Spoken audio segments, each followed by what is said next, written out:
What up, y'all? Welcome back to another episode of the Pretty Girl Progression Podcast. I am your girl, Sherelle. If you are new here, welcome. I hope you stay. And if you've been here before, girl, welcome back. And as always, make sure you like, comment, and subscribe, and tell a friend to tell a friend.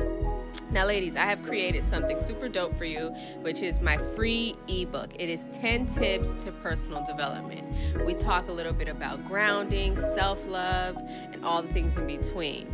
You can pick that up, again, free ebook at www.prettygirlprogression.com today.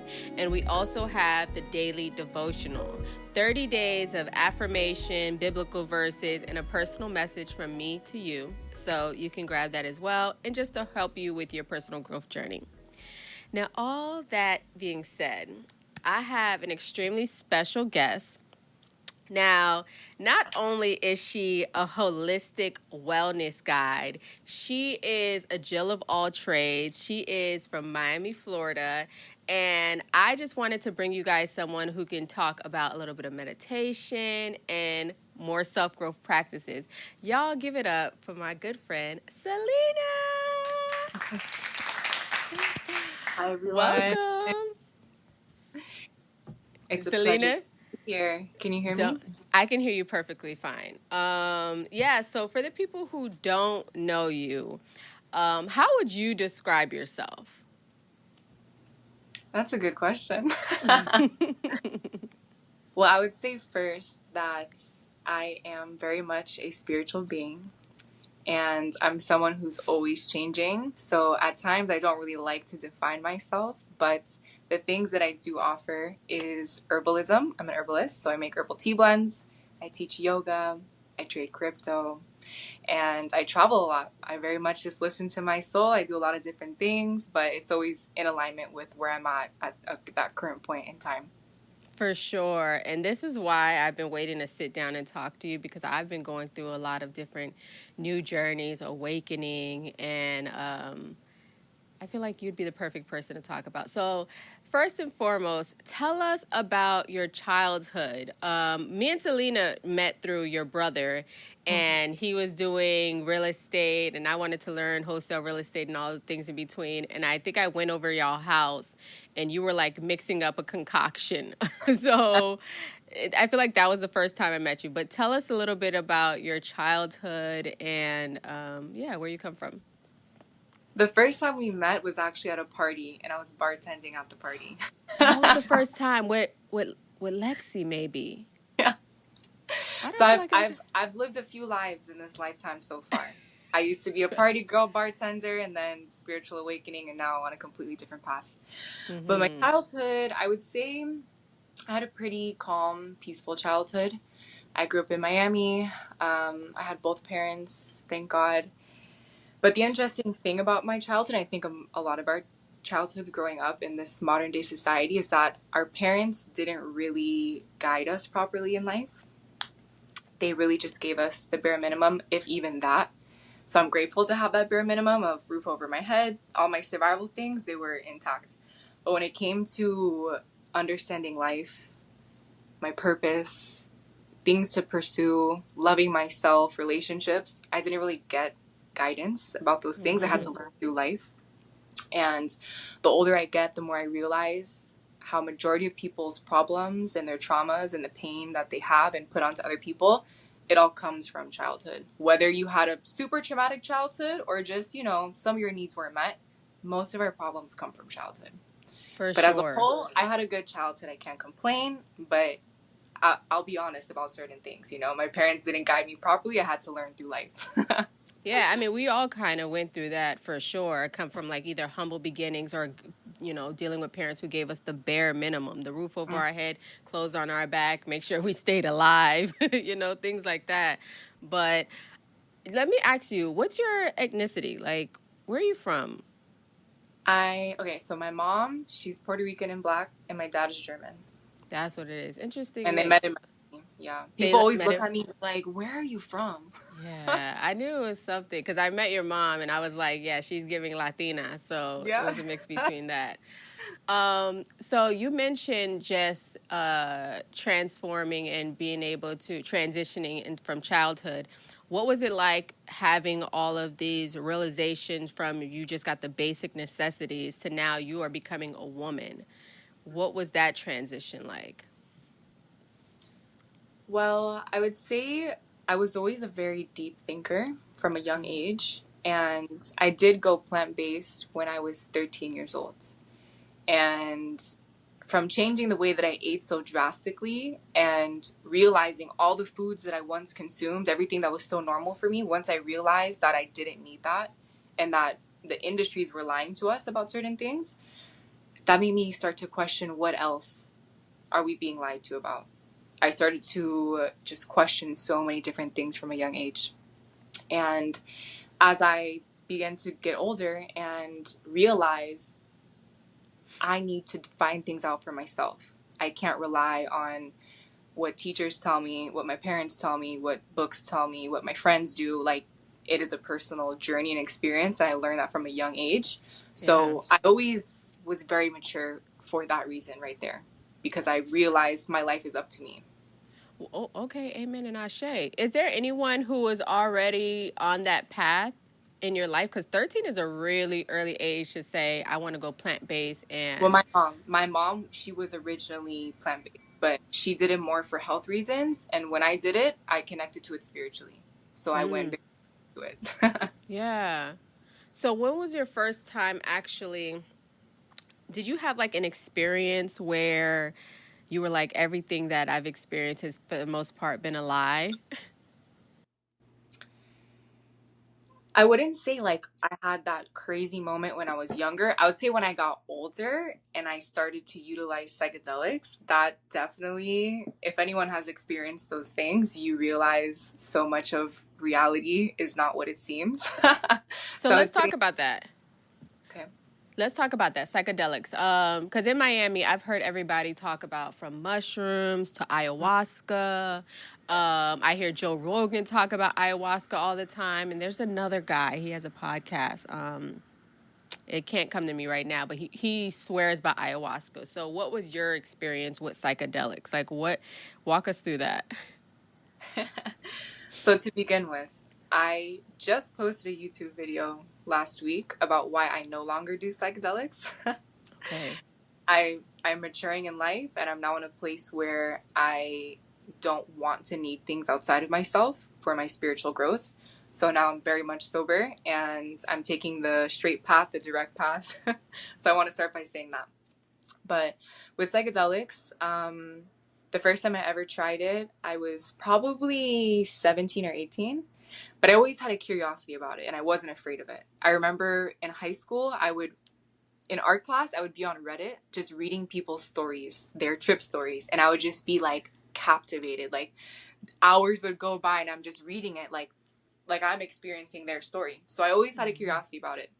And the first time I ever did it, I didn't know what I was doing. I was just curious and I wanted to try it.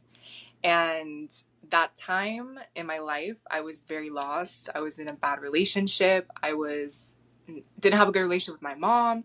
Just a lot of messy stuff in my life. So when I did the psychedelics, it opened up a place for me to see myself, and it was very scary, very uncomfortable. I experienced like the full spectrum of like beautiful crying happiness, and then like, oh my gosh, this is so uncomfortable, really scary. I'm stuck in like a cycle.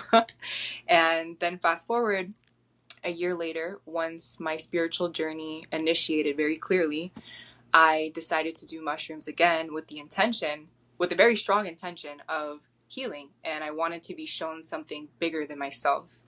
And that trip was one of the most profound experiences of my life because I was so ready. I was so intentional. 2 weeks prior to that, I was already fasting and meditating and already beginning to do the shadow work and just preparing myself to receive whatever needed to come through. And because I was so ready and open, a lot came through. Yeah. Interesting. So I did mushrooms before. The first time I did mushrooms, man, I feel like I just kind of stumbled on it because, at the time, me and my boyfriend met another couple that he's good friends with, and they was like, yo, let's wake up super early and go watch the sun, the sunrise. And I was like, okay. But they were like, you have to drink this tea, and it was mushroom. It was the most disgusting Does not shit taste good. I ever had. But I thought to myself, oh, when things taste bad, it's normally good for you, but Mm-hmm. disgusting. I didn't finish the whole thing. By the time we got out to the beach, the sky looked gorgeous, but I couldn't tell if it was like the Miami skyrise or I was really tripping. They seemed like they were in their own little world. The next time I tried it was like years later.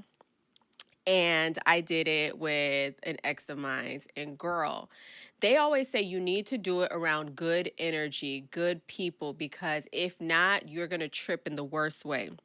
Rule I number thought one, set and setting of tripping. set If you and want to trip, setting. set and setting is rule number one. Okay, so we did it while I was like on the pier, and he put it in a pizza, and I didn't even know he was A doing that, pizza? like a pizza girl. So I'm eating a pizza, and then he was like, surprise, like I put mushrooms, and I was like, yo. No. Instantly, I thought he was trying to unalive me. I thought he was like trying to throw me off of the pier. Super Mm. bad trip. Decided to never try it, after that. And then I did try Molly before, but I don't think Molly is a psychedelic, and it makes you Molly, just sweat yeah, and and horny. it's man-made. It's man-made. So in my journey with psychedelic plant medicine, I was working with medicines that came from the earth that were not created by man. It was from the Okay. yeah. So obviously the experience is different. The energetics within that is different if man creates it and if nature creates it. Okay. So you mentioned the first time pointers on set and setting. Any other advice you would give if somebody decided to go about doing psychedelics? Any advice you would give a first timer? Yeah, And so set and setting 100%. Be mindful of who you're with. The second most important thing is be intentional.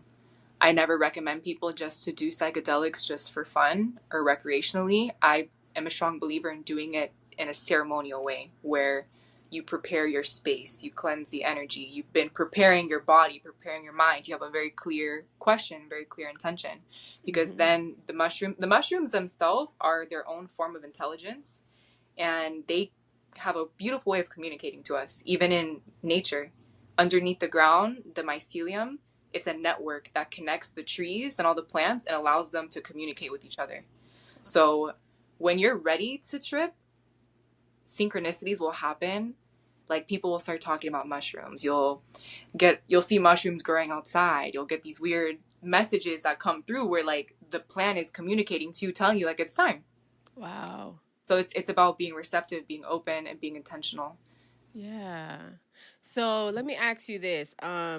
Because you were on this journey and you don't recommend it anymore, what has it taught you since transitioning? Like, for example, you went from doing psychedelics, now you don't recommend it. What has been the journey now?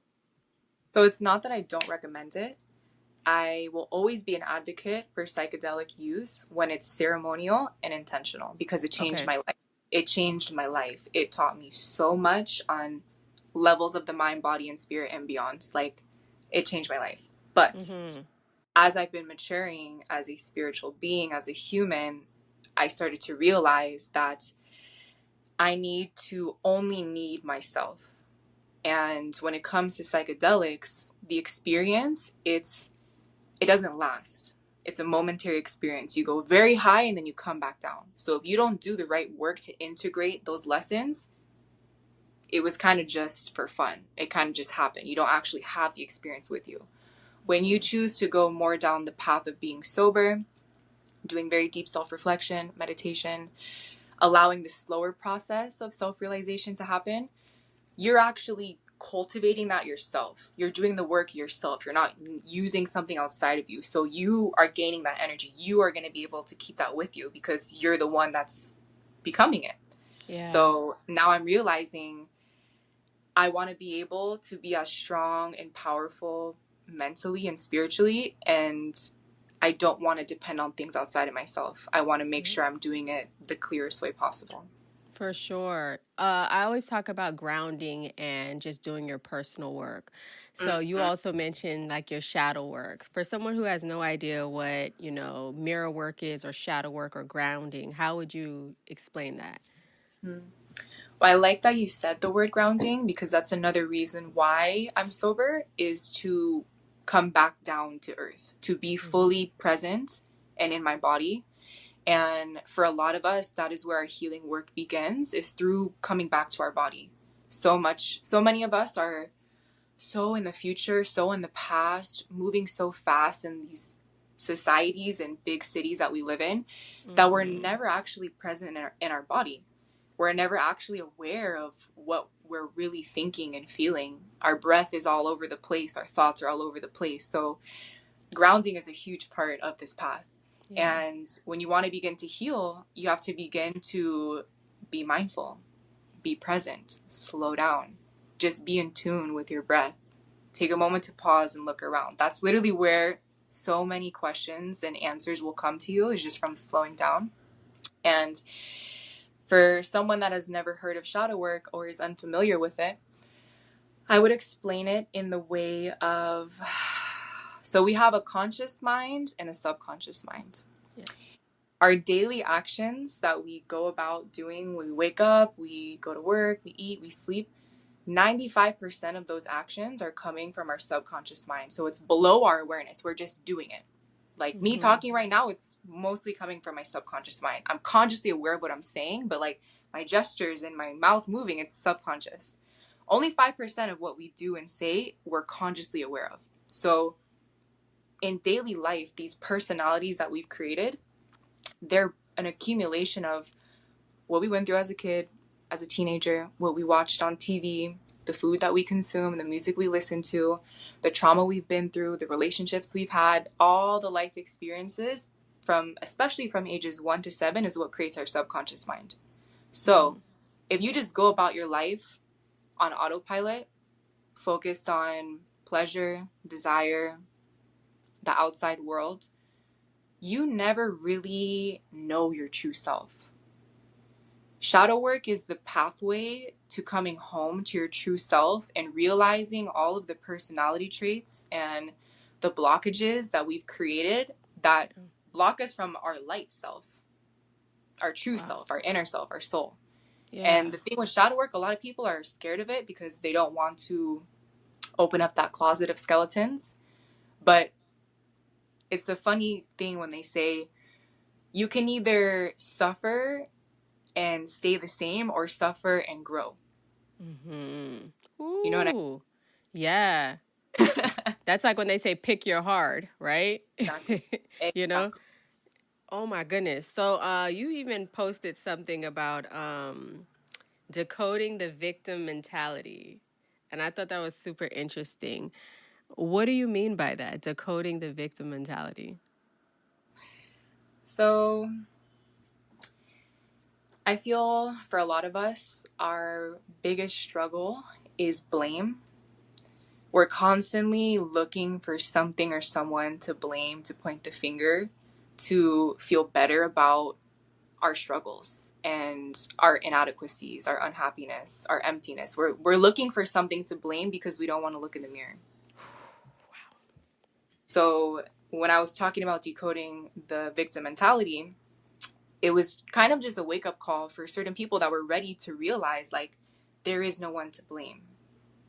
When you want to play the role of the victim, you are completely taking away your power to be the creator of your reality.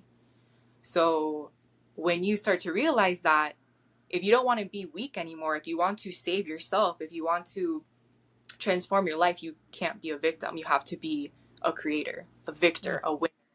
You have to be the one that can write your story. You can't do that in the role of a victim.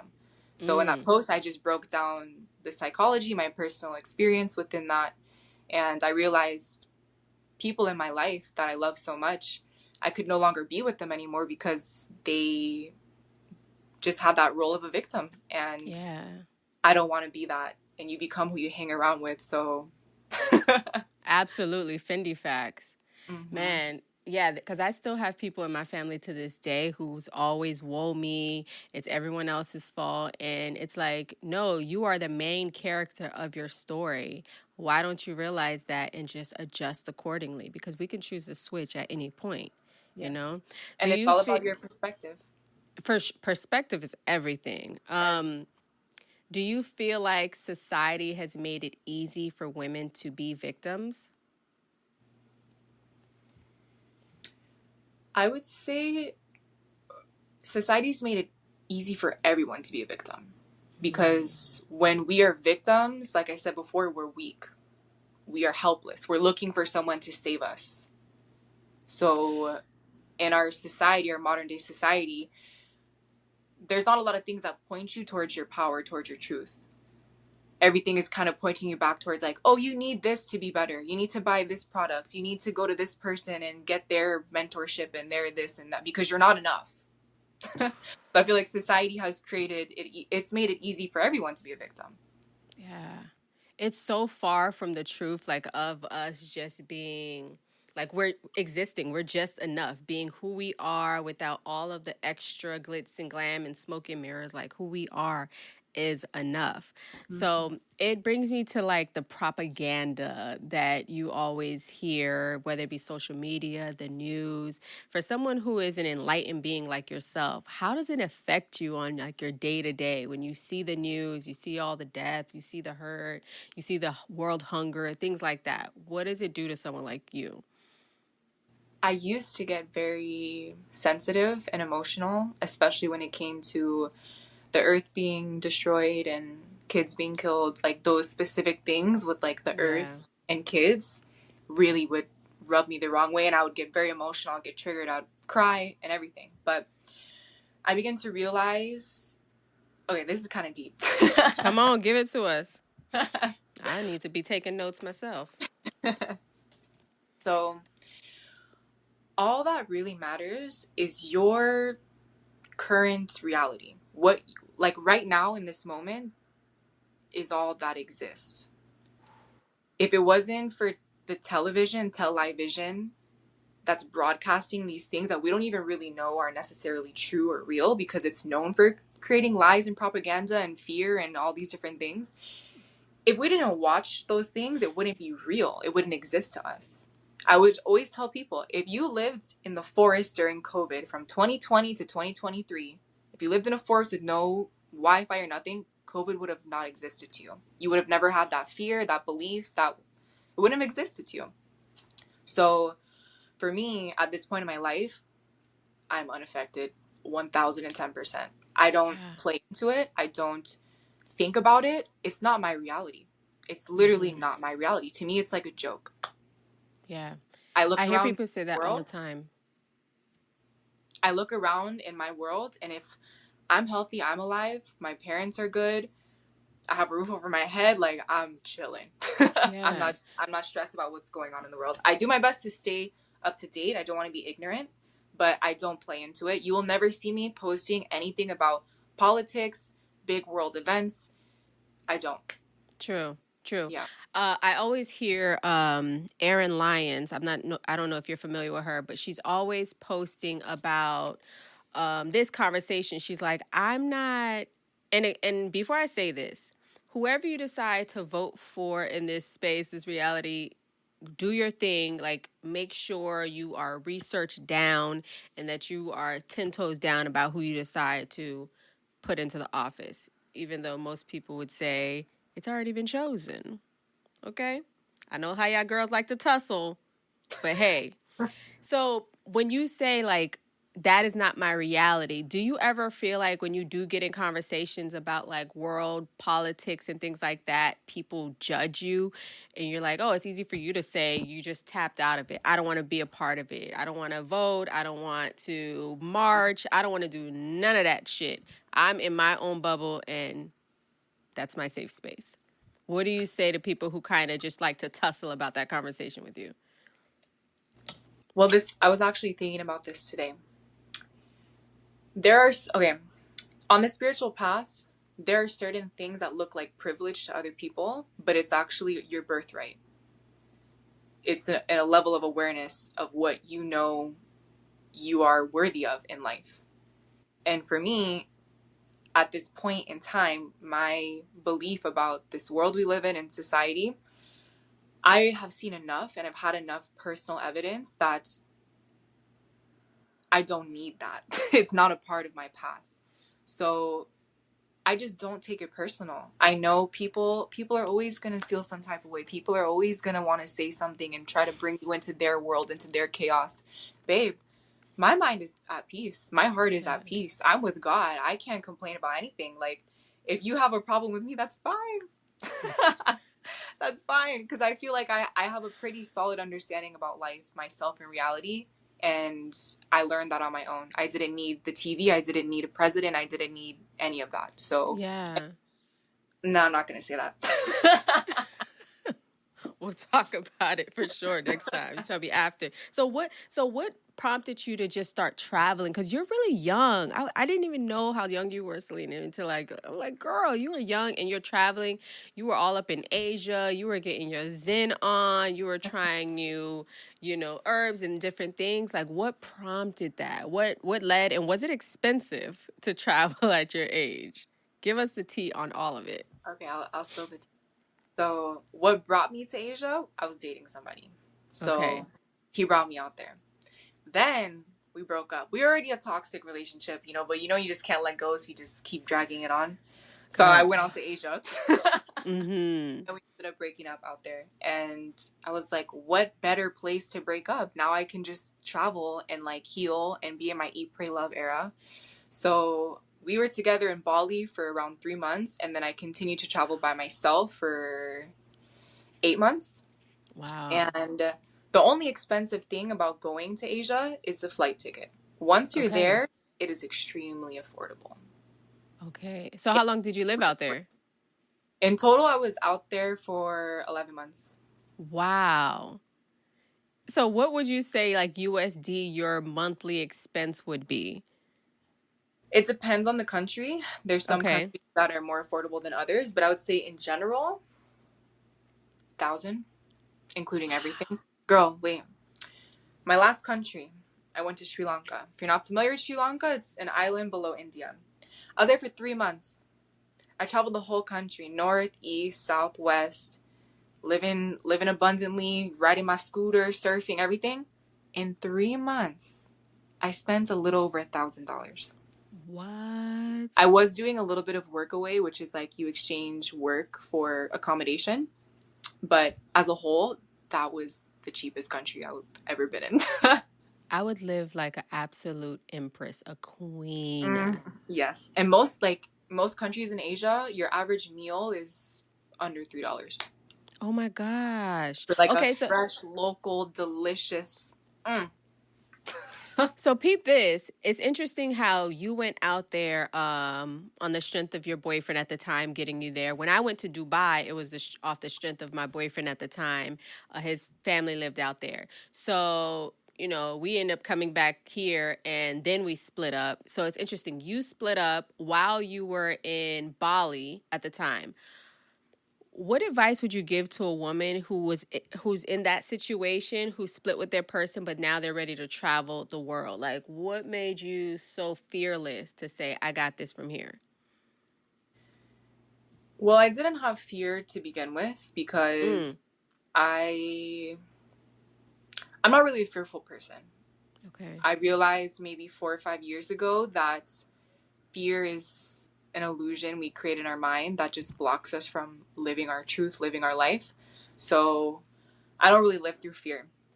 But I would say travel is an underrated medicine when you are ready to expand your mind, you're ready to get out of your comfort zone, you're ready to become your own best friend. When you're ready for that, travel. Yeah. And don't let other people put thought, like every country I've ever been to, there's always 3 or 4 people that are like, isn't it dangerous there? Isn't there a war? Isn't there a tsunami? And I'm like, have you ever been there? Yeah. People have all these crazy things they make up in their mind, all based in fear, and they've never even been there. For sure. And I'm like, I've been there 3 times. They're nicer than everyone here. What are you talking? Like, for people sure. in their own worlds, their world of fear and limitation. I love that you said fear is not real, because we tend to hold on to that. I don't know why we do that. And maybe it's because we harbor on it. So like bad things tend to happen. I feel like if you focus on great things, you will receive great things. And like the synchronicity will just work in your favor. But when you harbor on bad, you get bad, you Yeah. know? You become what you think of most of the time. And For fear sure. fear is nothing but a limitation. For, And that's the most, like, everything in my spiritual path has always pointed me back towards the work of the mind. Everything is mental. The first law of this reality and universe is mentalism. All is mind. Everything starts in your mind. Everything starts with a thought. Are your yeah, thoughts more pointed towards limitation, fear, scarcity, insecurity, or are more of your thoughts pointed towards freedom, expansion, purpose, God, love? It's all about awareness of your thoughts. And for most sure. people are not aware of their thoughts. So For we fall sure. more into the subconscious negative patterning of this world, of our parents, of scarcity, fear, all these different things. So I was gonna say, even back when people used to ask me, "Oh my God, you weren't scared to go to the UAE?" And I feel like the news makes, specifically like America, makes us think that everywhere else is dangerous and only America is safe. Where, I mhm. mean, come on, the gun laws here are treacherous. Okay, like the youngest person could buy a gun and it's no consequence for the most part. So, and There's I felt schools getting super safe shot when I up. was in Dubai. It's Yeah. all propaganda. Yeah, It's for all sure. stories. And America by the year is losing its American dream mentality because people are realizing this country is not what it's made up to be. I'm Yeah, grateful to be an American citizen and for all the for freedom that sure. I have, but 100%. you have to call it like it is. Our Yeah. country messed up. Yeah, for sure. Let me ask you, so during this whole time of you being able to travel and see new things, how was your holistic business? How are you able to keep that going, or did you keep that going? Yeah, so unfortunately, that's one of the life lessons I had to learn. When I got into that relationship, we initially were living in LA. So I left my business, left the community I built, left my friends, my family, and I just went and I lived with him. So we were together for 2 years. So for those 2 years, like, I let go of my purpose, my path, my Mm, form of income. Like, I was dependent on him. He took care of me financially. And that's kind of already a red flag in a relationship of when the dynamic becomes dependency, especially when the man like creates it that way. So I put my business to the side, unfortunately. So when I came back from traveling, I went through one of the hardest times of my life. I went through a very intense ego death, mm-hmm. and I came back to nothing. I had no income, no job, no, my business was not thriving. I had no community, no friend, like literally nothing. So I had to go through that very intense death and rebirth process of coming back to myself after those 2 years of being with him, and unfortunately being drained by him, and like it wasn't the healthiest relationship. So I had to go through that process, and I'm so grateful to be back to myself. Okay. Amen. When people don't, for the first time viewer who doesn't know what death of the ego is, can you explain to them what that is or what that looks like? So, our ego is pretty much our personality that we've created from our life experiences. Your ego is who you think you are. Your personality, pretty much.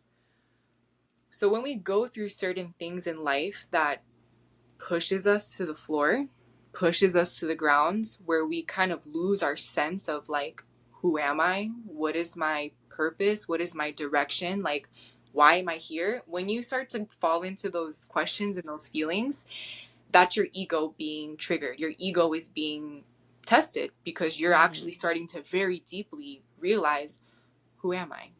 Maybe I'm not the person I always thought I was. Maybe I'm not just Selena that grew up in Miami and did this and did that. Da, da, da. You start to very deeply question yourself. So your sense of self falls away. And it's very scary. It's very uncomfortable. It Mm-hmm. literally feels like a death. It's a death process. And the reason this happens is because we have to shed those layers that were built from society, from our parents, from thoughts of just insecurity and not enoughness, or just things that are not in alignment with our growth. You have to shed those things in order to come back to your true self. Yeah. So that's how the rebirth happens. So it's a necessary cycle, but it's uncomfortable.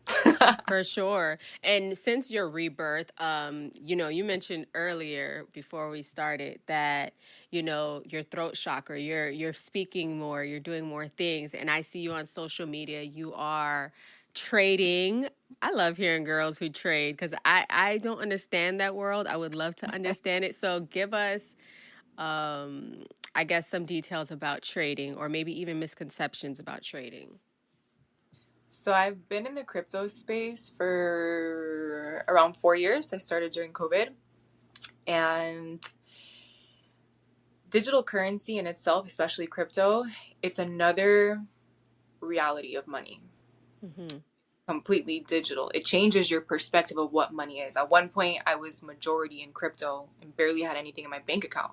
So that in itself is like a crazy mentality shift when all your money is digital and you're in full control of it and it's not in a bank. Because in that time, I just didn't trust the banking system. I didn't know what was going on.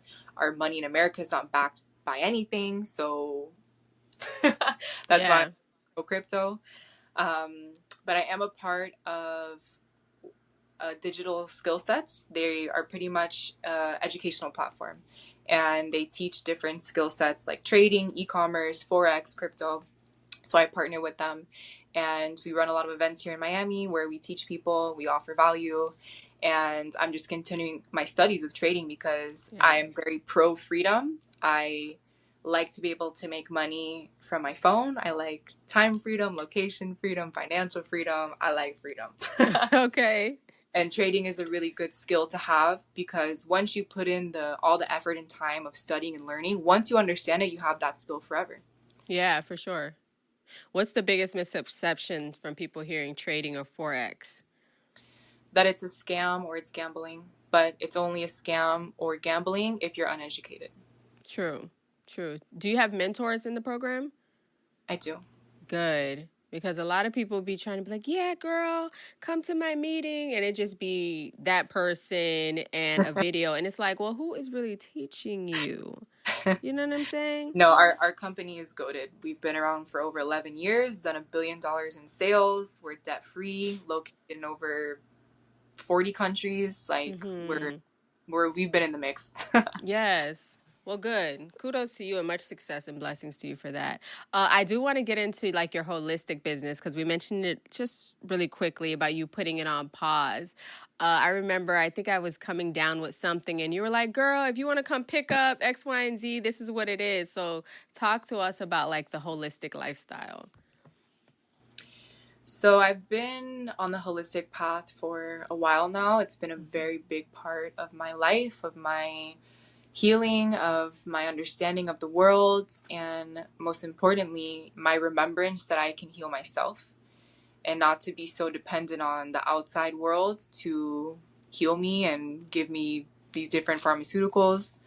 I did get very sick in 2019, which was the beginning of my spiritual awakening. So a lot of us kind of have to go through suffering. We have to go through some type of trauma that really like shakes up our reality, that forces us to stop and to look around and realize we're not going in the right way and we have to change our life. So from that sickness is what brought me very deep into self-healing and utilizing these modalities of herbal medicine, fasting, detoxification, breath work, plant medicine, sunlight, all these different natural modalities that our ancestors have used. That's ultimately what it is. It's the original way of healing. Yes. And why I like holistic health is it merges the mind, the body, and the spirit. There is no healing if you don't address that holy trinity. So I'm actually almost finished with my first book where that's the majority of what I talk about is just healing the mind, body, and spirit, using food as a tool for your spiritual expansion. And I look forward to having it finished. Yes. Girl, I love the holistic way. I could do so much better. You know, if people don't know, my goal, my dream in life is to have 50 acres of land, surrounded by a community that's putting in the sweat equity to get, you know, the shelter built, the garden built. But I've had strep throat since I was like 18 years old. So I'm in my late 30s now. 18 years old, never decided to pull out my tonsils. And because most of the times you could barely afford insurance. It's crazy. But so I found on YouTube someone who was saying put cayenne pepper, garlic, and honey together. Take a little Q-tip and swab it on the infection in the back of your throat. I did that after so much years of pain and suffering.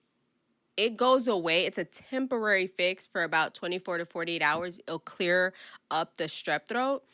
But eventually you will get it again because it's a bacterial infection. And who knows if you got to pull out your tonsils, you know. But I love simple things that are in our cabinets already and instantly, like, it'll heal our bodies. I don't care if it tastes nasty. If it is going to help me, I will take it.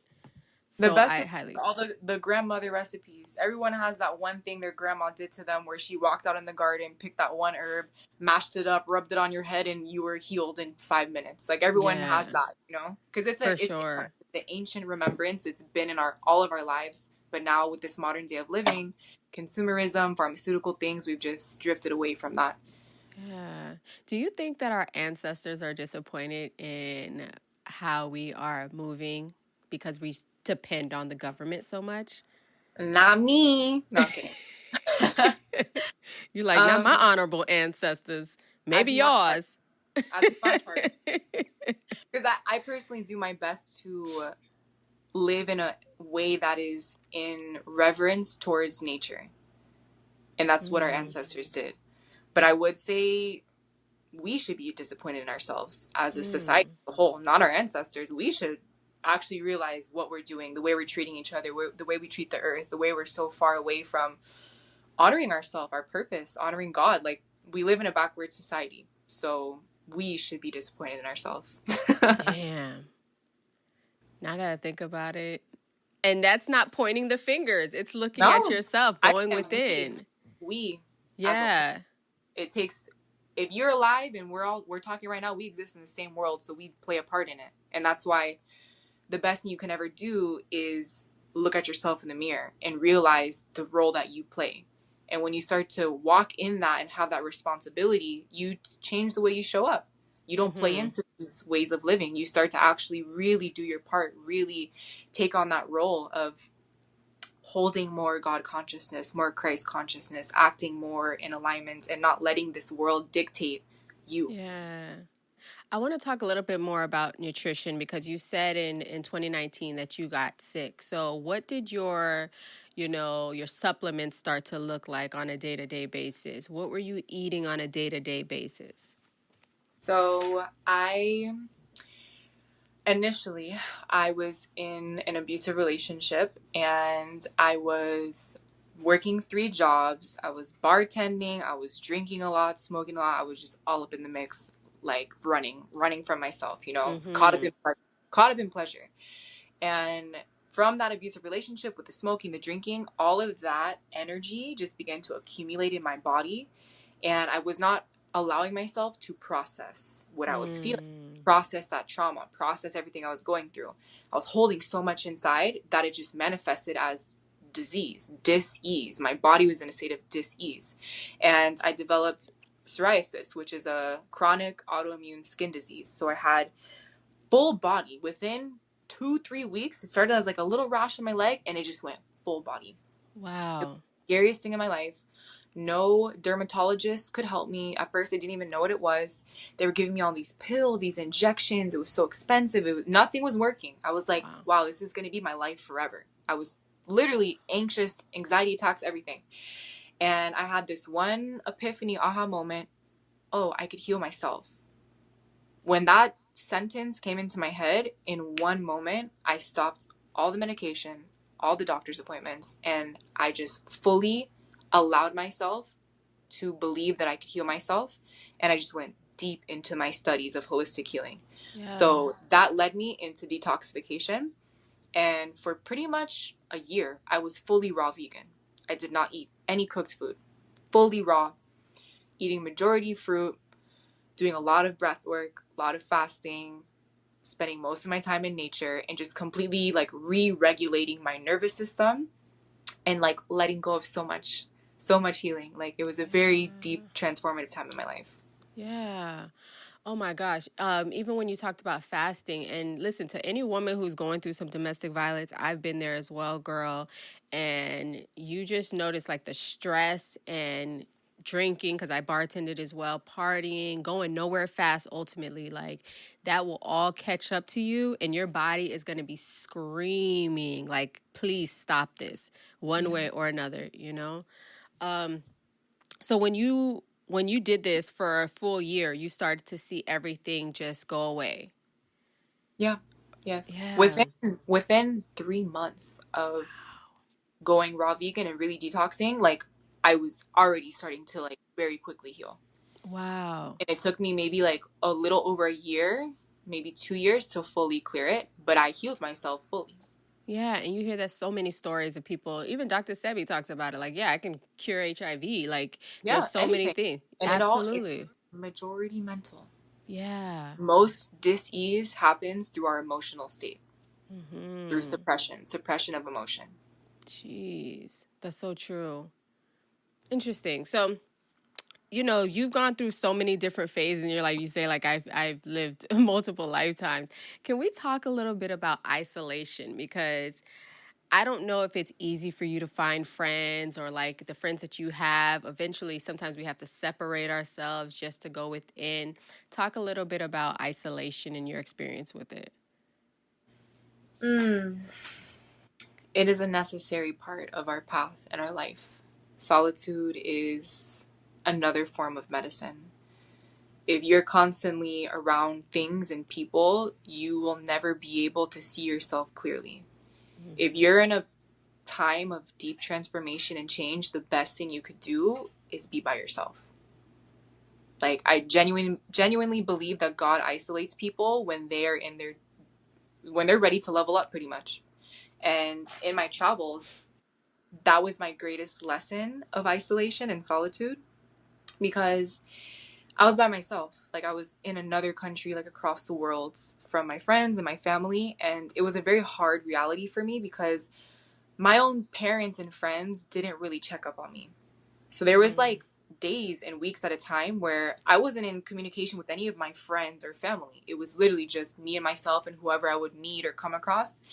And what that taught me was I am my own best friend. I am my Yes. mother. I am my father. I am my everything. If I depend on other people to bring me a feeling of safety, of love, of being chosen, whatever, I will eventually suffer. I will eventually be let down. So that experience, that process allowed me to pull all of that need for other people to make me feel those things and allow that to be myself, to fill my Yeah. cup, to be that for myself. So that has been a reoccurring theme in my life. But now I see it, it's not a negative thing. It's beautiful. Like solitude is beautiful, It especially really when, is. and I'll say one more thing about the travel and isolation. When you travel by yourself long term, what that forces you to do, like you become your own best friend. Yes. But you have to acknowledge all of the things in you that other, like say it's two people. When you're traveling with two people together, you start to get annoyed because you start to realize like, their negative traits and that they're this and they're that. That happens when you hang out by yourself. You start to realize all the ways that you're not that fun to be around all the time. When you start having all these negative thoughts and you're doing things that don't make you feel good, or you're complaining or unhappy, you start to realize like, dang, I'm not that fun all the time, or I'm not that good of a vibe, or da da da da da. So Damn. you have to become a better version of yourself in order to be with yourself and enjoy it. Yeah, girl, ain't that the truth? And it's funny because y'all should know Jesus did isolate himself for 40 days and 40 nights so he could be able to collect his thoughts and make things Yeah. happen. So isolation is your best friend at times. It's definitely going to push you and fall in love with yourself. And I love what you said about like you start to look at yourself and be like, dang, I'm not that fun. I am kind of annoying. I do have these weird habits, you know? Wow, Or girl. why am I thinking so much about things that don't matter? Like you become very aware and consumed with your thoughts because you're with yourself 24/7. So you don't have the other Mm-hmm. person to be talking to and distracting yourself. So you start to realize like how uncomfortable it is when you're not in control of your thoughts and you're just thinking about negative stuff, and so you start to really have to refine yourself. For sure.